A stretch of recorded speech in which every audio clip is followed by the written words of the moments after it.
El Chavo del Ocho sin duda es una de las series más populares de América Latina. En México aún sigue cautivando a multitud de generaciones. Y es que la serie tiene un encanto especial, con personajes notables y divertidos que han hecho y hacen reír tanto a niños como a adultos. Sin embargo, hay quienes ponen en duda la inocencia detrás de este inofensivo humor. Lea esta historia que asegura El Chavo del Ocho no es lo que parece. Seguramente terminarás pensando que se trata del cuento de algún fanático, pero aún así no deja de ser interesante. Sartre escribió en su famosa obra Entre cuatro paredes, de 1945, que el infierno son los demás. No existe una definición de infierno que sea universalmente aceptada en la tradición teológica de Occidente. Según el historiador Jean de Lumeau, en una entrevista en el libro El fin de los tiempos, el catolicismo tradicional, apoyándose en San Agustín, predicó la existencia de un lugar de sufrimiento eterno para aquellos que hayan hecho el mal en esta vida y que nunca se arrepintieron. Esta noción, un tanto incongruente con la imagen de un Dios misericordioso, no prosperó fuera de la imaginación popular, siendo sustituida por el purgatorio, desarrollado en el siglo II, principalmente por Orígenes. Nadie más podría ser condenado para siempre, sin embargo, a excepción de los santos, todo el mundo tenía que pasar un periodo variable de purificación, con la seguridad de la salvación al final. San Ireneo no estuvo de acuerdo. Para él los pecadores confirmados, obstinados, alejados de Dios, también se apartarán de la vida. Por lo tanto, después del juicio final, los condenados serían borrados simplemente de la existencia. La controversia continuó por los siglos, con nuevos panelistas: Tomás de Aquino, Lutero, Joaquín de Fiore. En la literatura, Dante y Milton han creado poderosas visiones del infierno. La trilogía de condenados de Sartre, los sadomasoquistas cenobitas de Clive Barker y los pecadores malditos Roberto Bolaños son recreaciones contemporáneas inquietantes del infierno. Sí, Roberto Bolaños. Me refiero al actor, escritor y director mexicano Roberto Gómez Bolaños, conocido, casi en la exageración perdonable, de Chespirito, o Pequeño Shakespeare de México. Él es el creador de una de las más sutiles, brillantes y temibles representaciones del infierno en cualquiera de las artes: El Chavo del Ocho, el programa de televisión. Como enseñó Baudelaire, el mayor truco del diablo es convencernos de que no existe. Podemos concluir que ese mismo diablo vendrá a presentar a sus dominios a través de estereotipos: la oscuridad, el fuego, tridentes, lava. En El Chavo del Ocho de verdad el infierno son los otros. Bolaños llenó su creación de señales que deben ser decodificadas para revelar su verdadero sentido de automoralizar. La primera y más importante es el título. Originalmente, el programa se llama El Chavo del Ocho. Nadie sabe el verdadero nombre del protagonista, que nunca fue pronunciado. Solo se conoce como El Chavo. El nombre en sí es una adaptación brasileña de la palabra chaves, una palabra corrompida de chavo, que significa maldita.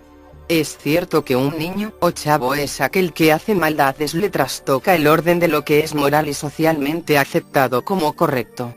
En la interpretación libre, el chavo es un pecador.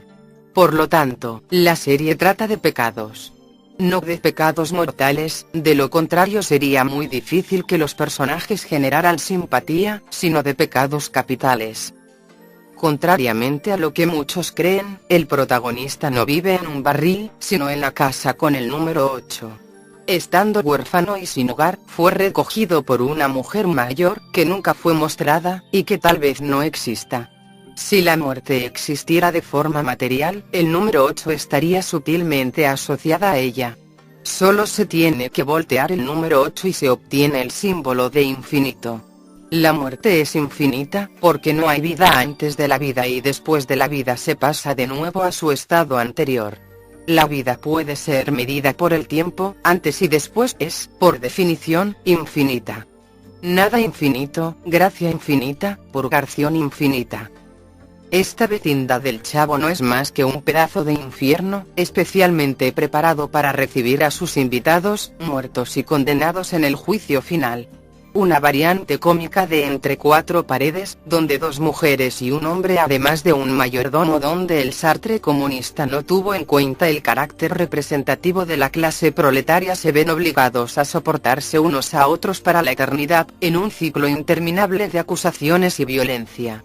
No es difícil imaginar la escena. La Chilindrina molesta a Kiko y le hace pensar que su padre es el agresor. Desconcertado llama a doña Florinda, quien descarga toda su rabia en don Ramón, mismo que después descarga su coraje en el Chavo, y este a su vez agrede al señor Barriga, que llega a cobrar la renta a la vecindad. Mientras tanto, el profesor Girafales, ardiendo de deseo, llega a beber café, con un ramo de rosas en su regazo, sin sospechar la causa, motivo, razón o circunstancia de tanta repetición. El escenario es un laberinto ritmático, sin centro, sin principio ni fin. Afuera de la vecindad hay una calle estrecha que conduce a un parque, a un restaurante y a un pequeño salón de clases. Las variaciones, tales como Acapulco, son excepciones a la regla. El universo de personajes se reduce a este espacio claustrofóbico, donde un ambiente conduce a otro que lleva a otro que conduce a otro, de forma indefinida. Los pecados cometidos en la vida son evidentes en sus características, miedos y frustraciones. El Chavo, siempre con hambre, ha cometido el pecado de la gula.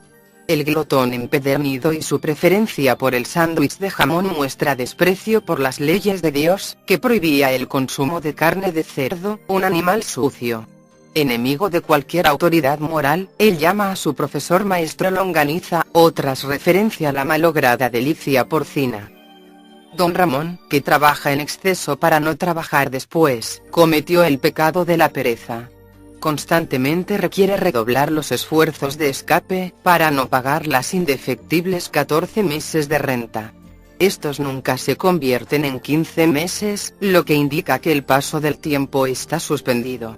No es necesario recordar que 7 más 7 es igual a 14 y que, en la tradición de Cristo, 70x07 simboliza el infinito. De manera similar al 8, el signo de suma se convierte en multiplicación. Dios habita en los detalles. La codicia del señor Barriga es obvia. ¿Quién más podría cobrar el alquiler mensual casi todos los días? Los golpes que recibe del Chavo al llegar a la vecindad son parte de su castigo. El pequeño marinero Kiko, el niño más rico, es impulsado por la envidia.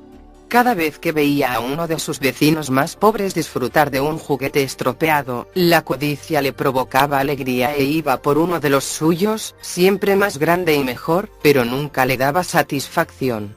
El juguete del otro, a pesar de ser claramente inferior, siempre parece más interesante. Un círculo vicioso de la envidia, nunca saciado. La Chilindrina está marcada por una personalidad intolerante, enojana. Imitando a Goofy, que utiliza el coche como un arma agravante de su ira. Muerta en un accidente de tránsito, trata de hacer lo mismo con el triciclo. Hubo muchas veces que pasó por encima de los pies y juguetes.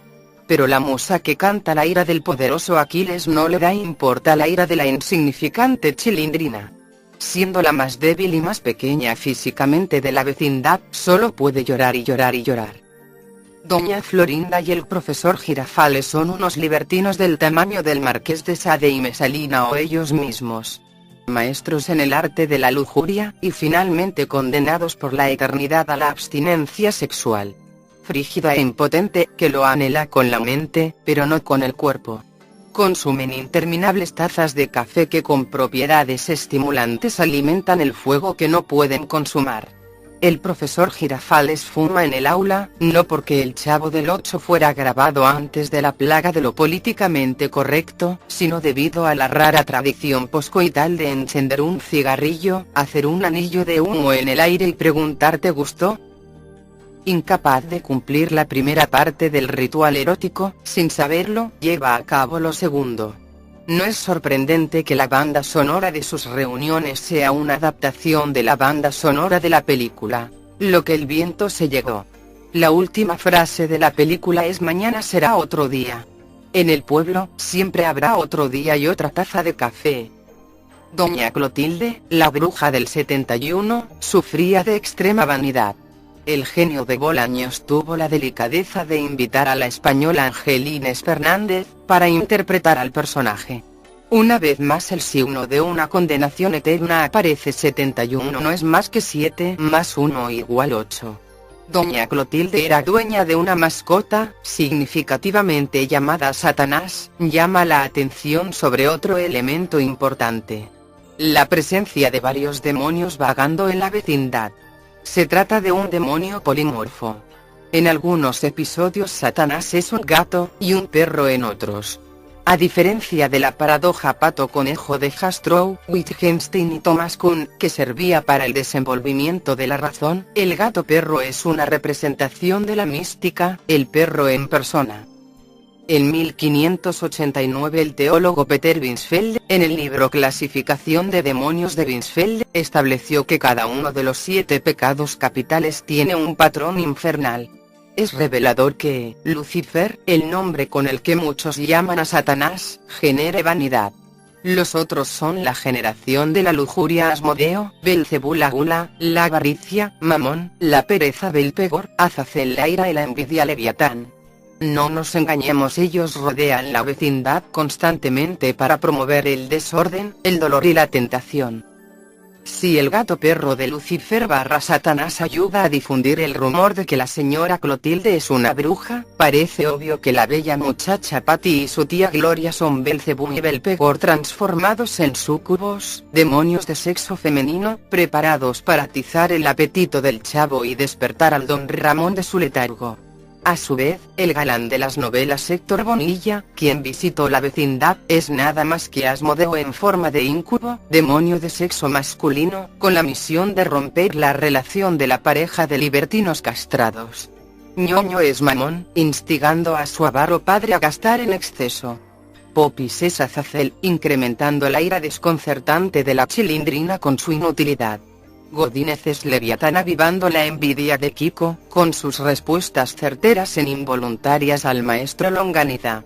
Los personajes de poca relevancia, como Doña Nieves, Señor Hurtado, los jugadores de yo-yo, los estudiantes anónimos de la escuela, los clientes del restaurante, el personal del parque y la fiesta de la buena vecindad, y otros complementos, son entidades demoníacas más pequeñas, que funcionan para crear la ilusión de normalidad.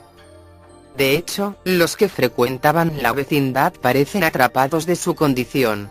Los adultos por ser altamente centrados. Y los niños sufriendo una doble maldición, la condición de una regresión infantil, tal vez como un reflejo de la inmadurez emocional que los llevó a una conducta pecaminosa. Mientras que muchas personas sueñan con tener la experiencia de la madurez en un cuerpo joven, ellos se quedaron con el cuerpo que poseían a la hora de la muerte, pero no con su experiencia. Estas son las sutilezas de la burocracia infernal. Jaimito. Jaimito el cartero, en su papel como portador de mensajes, es el único representante de este lado. Un psíquico que trata de hacer contacto con otra dimensión. Su constante estado de fatiga es el resultado de un esfuerzo sobrehumano necesario para cruzar dimensiones. Prueba de ello es la descripción que da Jaimito de su tierra natal, Tangamandapio. El pueblo que existe en realidad se encuentra al noroeste del estado mexicano de Michoacán, es una alegoría. Según el cartero, todo en Tangamandapio es colosal. Sería más grande que Nueva York y tenía una población de muchos millones de habitantes. ¿Qué podría ser tan grande? Obviamente, no se refiere a un solo lugar aislado, sino a todo el planeta, la tierra de los vivos. Las cartas que está llevando son psicografías y la bicicleta que nunca deja es más un tótem, al estilo del origen. Necesaria para volver a la realidad. En El Chavo del Ocho, Bolaños, o el Camus azteca, creó su propia versión del mito de Sísifo. El Chavo y compañía están condenados a empujar por una empinada colina todos los días esta piedra enorme que siempre regresa, obligándolos al tormento del eterno retorno. La piedra de Kiko es cuadrada, no rueda, se desliza. Es cómico, a pesar de trágico.